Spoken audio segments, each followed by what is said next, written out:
Isang nakakagulat na balita ang kumakalat ngayon matapos ibunyag ni Anjo na hawak na umano niya ang isang video na kuha sa isang hotel kung saan makikita raw sina First Lady Liza Marcos at dating Senate President Tito Soto. Ayon sa mga ulat, planong isapubliko ni Anjo ang naturang video bilang bahagi ng kanyang umano'y pagsisiwalat ng katotohanan. Sa gitna ng mga espekulasyon, nagulantang ang publiko at nagsimulang maglabasa ng samut-saring reaksyon, teorya, at haka-haka sa social media. Habang patuloy na umiinit ang issue, ilang taga-suporta ni Marcos at Soto ang nananawagan ng maingat na paghusga at panawagang hintayin ang pahayag ng mga sangkot. May mga nagsasabing posibleng ito ay bahagi lamang ng mas malaking plano upang sirain ang reputasyon ng mga kilalang personalidad sa politika. Gayunpaman, nananatiling palaisipan sa publiko kung totoo nga bang umiiral lang nasabing video o isa lamang itong taktika para makakuha ng pansin sa gitna ng mga kasalukuyang issue sa bansa. Sa kasalukuyan, wala pang opisyal na pahayag mula sa panig ni Anjo, Liza Marcos o Tito Soto hinggil sa nasabing video. Samantala, inaasahan ng mga mamayan na lalabas ang katotohanan sa mga susunod na araw habang nananawagan ang iba na maging responsible sa pagbabahagi ng impormasyon at iwasan.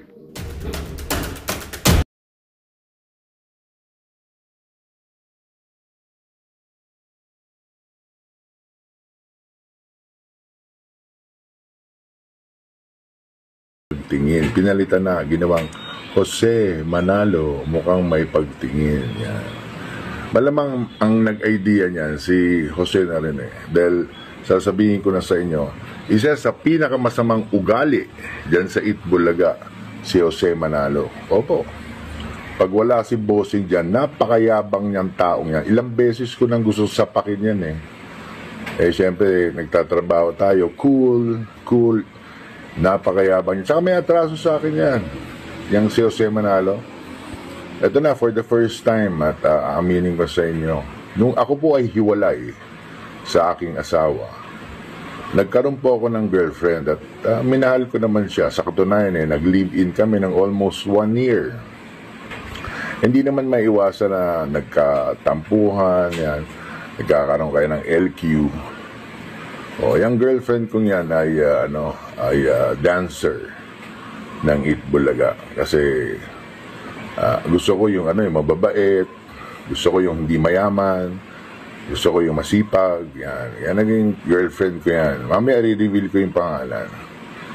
Ay minsan nag-LQ kami, ay nagsumbong sa akin yung girlfriend ko. Sabi sa akin na kasi medyo parang umiiyak siya nun eh. Pinagalitan daw siya ng Jose Manalo. Ang sabing ganon, bakit ka kumakabit sa may asawa? May asawa na yun. Hiwalay mo yan si Anjo, may asawa na yan. Eh, hiwalay na nga ako, di ba? Pero sinabi ni Jose Manalo dun sa babae, hiwalay mo na yan. May asawa na yan, pinagalitan. So, medyo nag-iiyak yung girlfriend ko. So, ang ending, nung medyo naghiwalay kami, ang ending, etong Jose Manalo, inahas pala ako. Kaya pala niya ginawa yun. Oo, ngayon asawa na niya, si Mergin. Nako po. Ang dami palang istorya sa Itbulaga, no? Hindi, si Anjo Iliana po ang sasabi o magbubunyag lahat po ng behind the scene ng Itbulaga, ha? Ito, hintayin po ninyo si Vic Soto tsaka si Joey De Leon, susunod na. Susunod na, meron pa nga ako nakitang picture mga ka-reaction eh. Mamaya ako ipapakita yung picture, hindi ko po alam kung totoo yun o hindi. Yun daw anak ni, Luna, yung asawa ni Vic Soto, yung panganay. Anak daw ni Tito Soto, pero hindi ako naniniwala doon sa picture na yun eh. O, hindi ako naniniwala. Maranan, yan. Yun.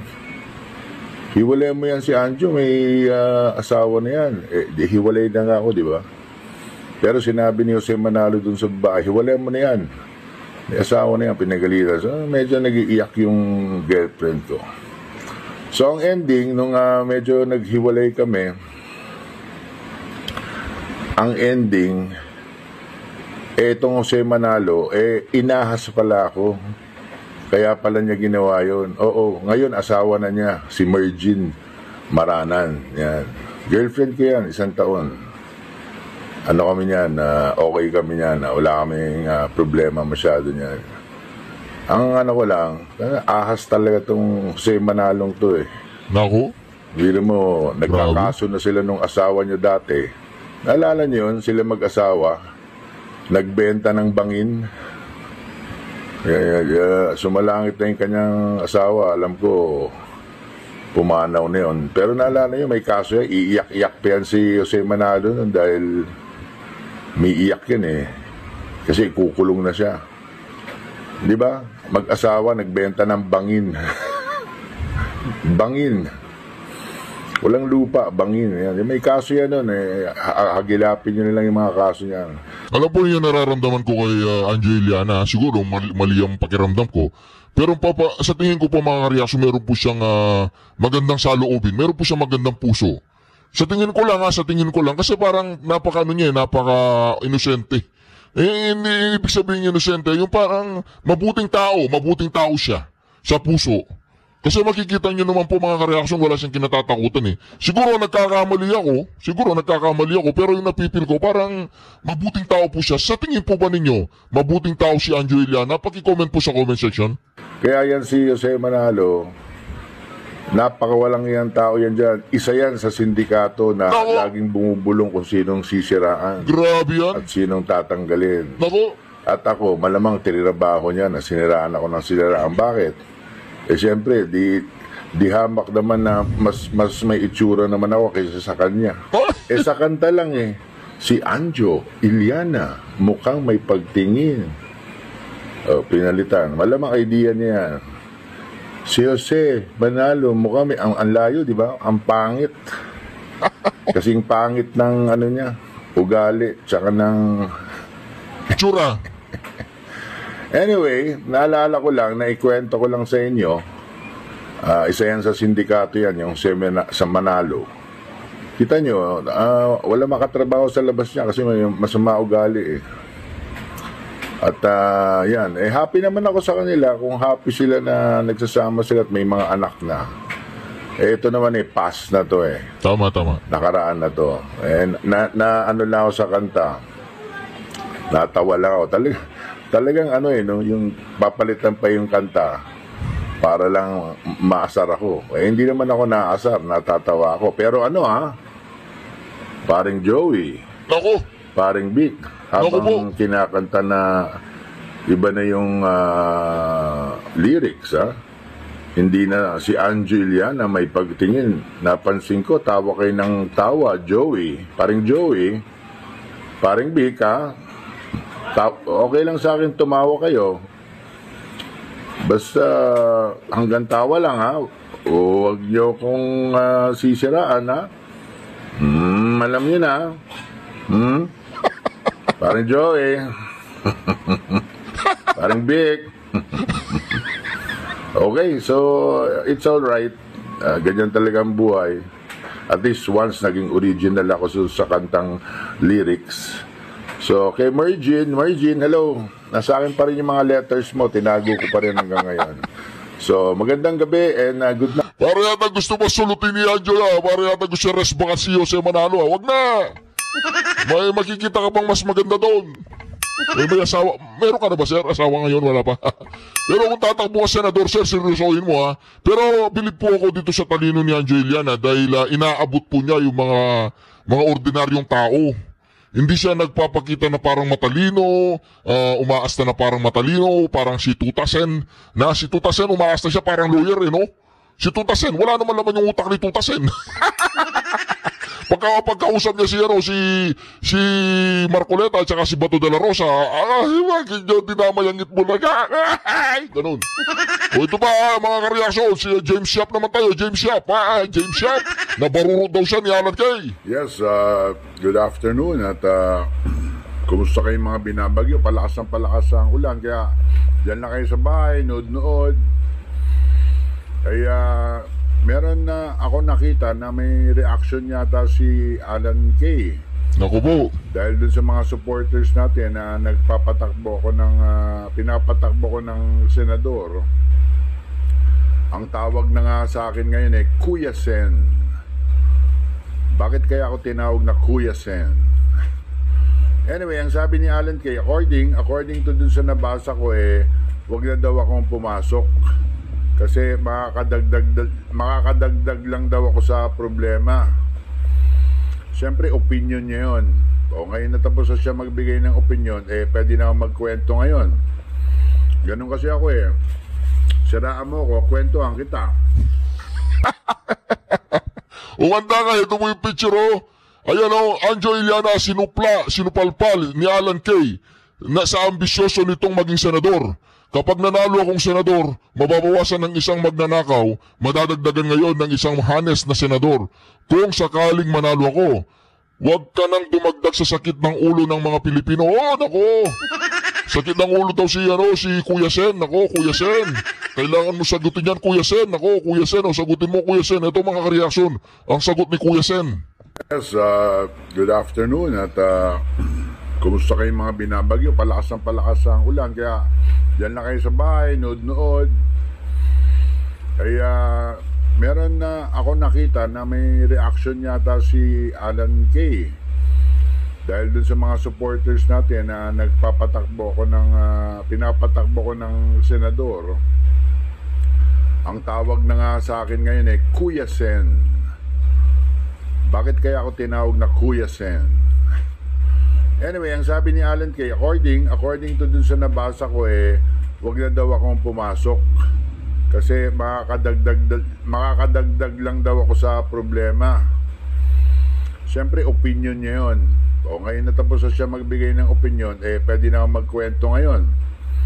Ganun kasi ako Siraan mo ko, kwentuhan kita. Yan. Unang-una, si Alan Kay, masama loob ko dyan dahil binentahan ako niyan ng Lincoln Navigator na napakamahal. Parang nasa 2 ewan ko i-correct niyo kung mali ako, parang 2.6 million na Navigator. Lincoln Navigator SUV. Hindi ko lang yung binenta sa akin, sira pala. Yung alalay niya, nung pagkatapos ibenta, sabi sa akin, naku, dapat di mo na binili yan, sirain yan. So in other words, bukod sa nabili ko ng 2.4 million, pinaayos ko yung kasi yun air suspension, gumastos ako ng 900,000 tapos nabenta ko na lang siguro mga 1 million kay R33, yung kaibigan ni So masama loob ko, sabi ko masamang ugaling baklita pala to. Simula nun hindi na ako masyado nagdidikit dyan. Tapos nung araw, ang yabang yan dati, lahat daw ng basketball player na amateur binubuking niya. Sabi ko, paano mo na bubuking yan? Binibigyan lang daw ng rubber shoes, tapos inuuwi na. Pinagmamalaki niya dati yung dalawang magkapatid na taga San Beda. Lagi naman niya niyayabang. May nagtanong, ewan kung si Joey De Leon ang nandun doon. Tinanong, si James Yap. Tumatawa-tawa siya, tapos umamin siya na dinala niya daw si James Yap sa bahay niya dun sa Tandang Sora.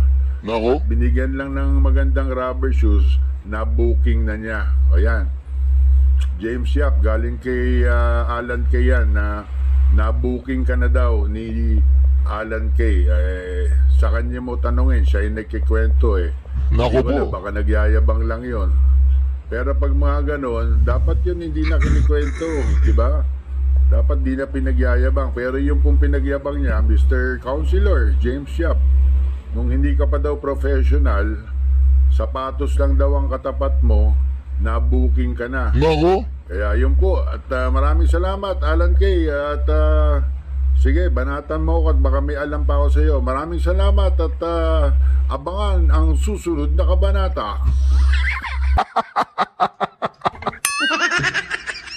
Wala mo tayong magagawa mga kareaksyon. Si Joey Iliana, si Kuya Sen ay talagang all out war na mga kareaksyon.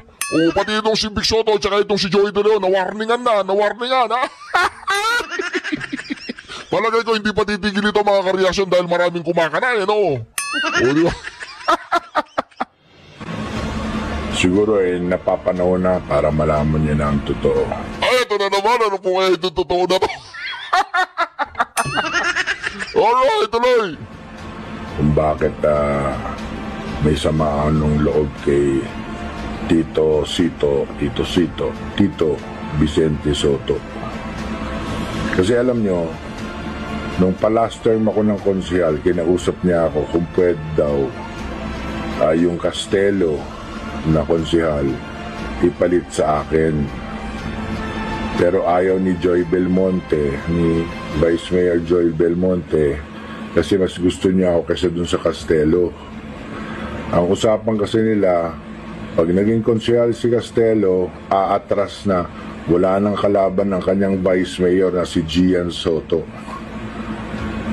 Pag pinasok yung Castelo sa lineup ni Joy, kinausap ko si Joy, sabi ko no, sabi ni Joy sa akin, no Anjo, I want you, ikaw ang gusto kong konsehal.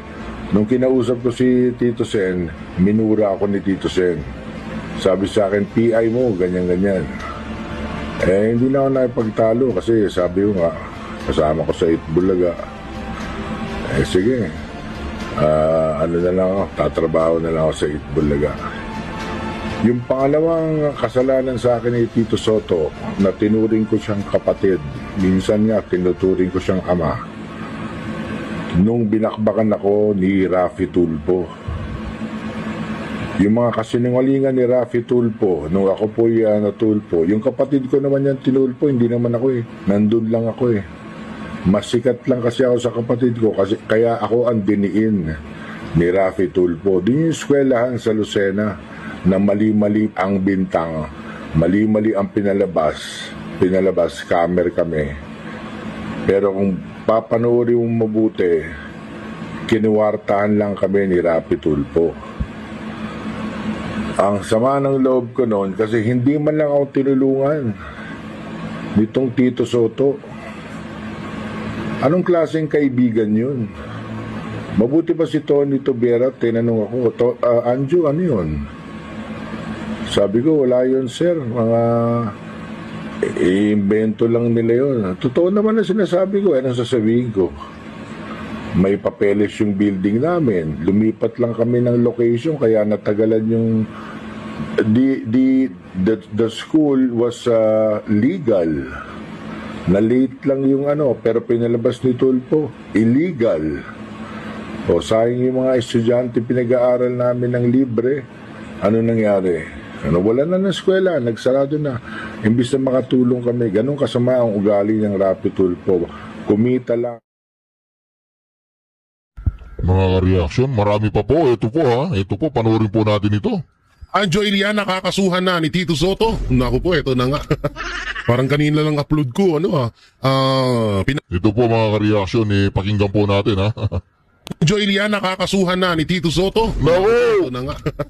Parang kanina lang upload ko, pinangalanan na yung kabit na tinutukoy ni Anjo Iliana. Ngayon, si Anjo Iliana nakakasuhan naman na. Naku po. At ito, Anjo Iliana, binara si Auntie Claire. Naku! Si Auntie Claire kay Anjo Iliana. So kakasuhan din ba ni Auntie Claire si Anjo Iliana? Naku po. Kaso-kaso na to. So siyempre, alam naman na natin yung pinagmulan. At sa mga hindi nga po pala nakapanood doon sa isang video ko, kanina ko in-upload, 8:30 AM, ay nandun po ang issue mapatungkol doon sa kabit ni Tito Soto daw. Na tiga Canada. Na ito ay may pangalang Ilona. So nandun, panoorin nyo na lang kung gusto nyo panoorin. At dito naman tayo sa pagsasampa ng kaso ni Tito Soto kay Anjo Iliana.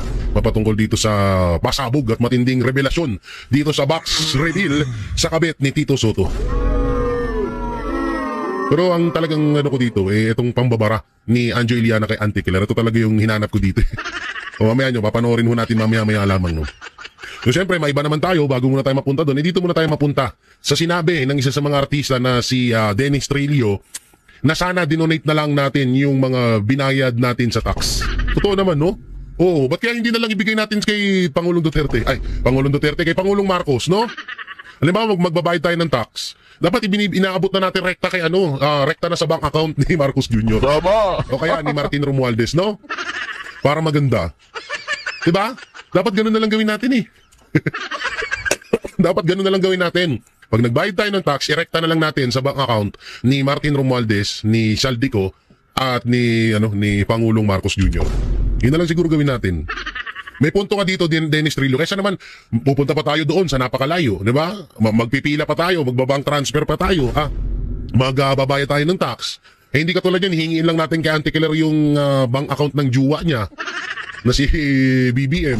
Tapos isisinda natin yung tax natin doon, no? Mas okay nga yun. Ay, naku po. So, eto pa isa. Eto, grabe to. Hindi, mamaya na. Dito tayo. Yan, Eto ang pinakamalupit dyan. Walang mga diskaya kung walang Saldico. Totoo. Walang Saldico kung walang Martin Romualdez. At ito ang pinakamalupit. Walang Martin Romualdez kung walang Bongbong Marcos Jr. Utang na, real talk to, guys. Real talk na real talk to. Ito yung sinasabi namin na paulit-ulit na ang nangyayaring pagnanakaw sa gobyerno ay parang katawan ng ahas. Ang ulo ng ahas na yon, ang ulo ng nakawan sa Pilipinas ngayon ay ang Malacanang at ang Kongreso. Ang katawan nito ay DPWH at ang buntot nito ay ang mga kontraktor. Yan ang totoo. Katulad lang ho nito. Walang mga diskaya kung walang Saldico. Walang Saldico kung walang Martin Romualdez at higit sa lahat walang Martin Romualdez kung walang Bongbong Marcos. Ubo pa more.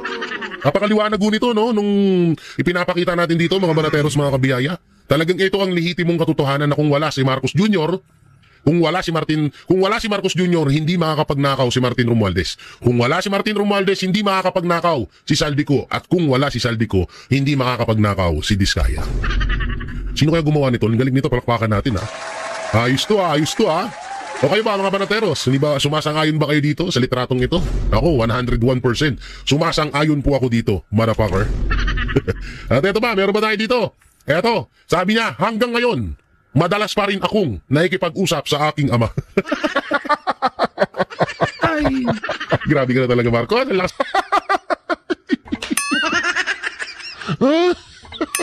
Sa tuwa yung pakmao. Wala ka sa tuwapak ni Marcos, nabiri mo meron siyang video. Ay, naisin ko ba rito? Wait lang, titignan ko Sana nandito pa sa ko. Sana nandito pa sa cellphone ko. Putay na. Guys, tawa ako ng tawa. Tawa ako ng tawa na parang ang nangyari, gusto niyang mag-adjust yung bagyo sa atin. Gusto niya na magkaroon ng schedule yung bagyo kapag papasok sa Pilipinas. Sabi ko, anong klaseng utak ka meron? Wala na ata, nabura ko na. Sayang, pero sinabi niya talaga yun, guys. Mga banatero, sinabi niya yun. Na, dapat daw, eto daw kasing bagyo ngayon, wala na daw schedule pag pumapasok sa bansa natin. Putay na, kailan ba nagkaroon ng pag-asa nga, walang schedule Pag-asa nga, hindi alam kung kailan pumapasok ang bagyo. Diba, hindi nila alam kung kailan, anong oras. Itang na, ikaw gusto mo magbigay ng schedule yung bagyo sa'yo, lakas ang tama mo, pre. Ang tindi mo. Ang tindi mo doon. Iba ka sa pagkabangag ng iba. Ito yung sinabi na ito ni Atty. Rowena Guansong. Tanong ko lang sa mga adik. Kapag mabubatak kayo, ay nakakausap nyo rin ng tatay nyo. Ay, gago ka talaga, Atty. Rowena Guansong.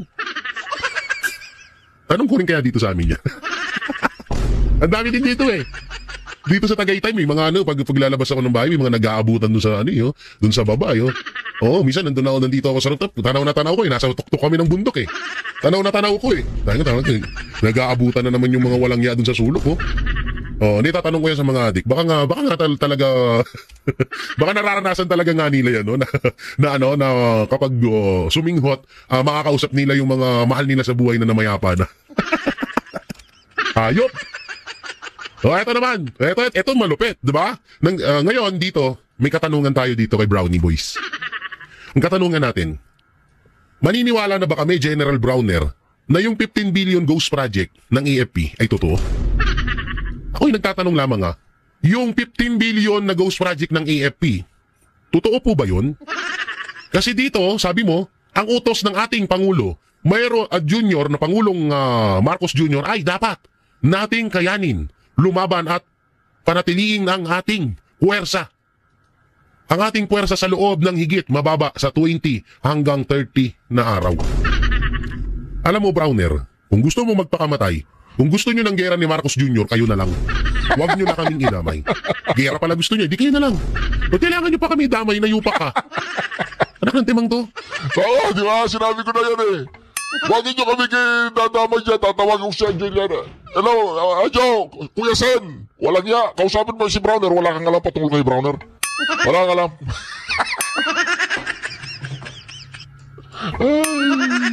Kailangan maghahanda kami, oo. Maghahanda kami ng pagkain at pupunta kami ng Davao. Doon kami maninirahan. Kasi doon, alam namin, safe kami doon. Dito, hindi. Baka nga bombahin ng China tong Luzon eh. Kaya mga kamag-anak ko, nakaprepare na yan doon sa Davao, ha? Oo, nakabili na rin ako ng lupain doon. Wow, lupain. Hindi, doon na lang ako. May kiusap na lang ako kay Pastor. Sa kay OJC na ampunin na lang kami. Total, naging ano naman tayo, mga mababait na mga tao doon. Malawak naman doon sa kay OJC compound. Doon na lang kami maninira, at least doon, safe kami doon. Diba? Safe na safe kami doon. Kaysa naman dito. Tangin ng tungahib na ito, ano nang pumapasok sa utak nitong dalawang to. Masyado mong sinasamba si Marcos Jr. Masyado ka nagpapaniwala. Hindi mo iniisip yung kapakanan ng mga Pilipino. Ngayon, kami,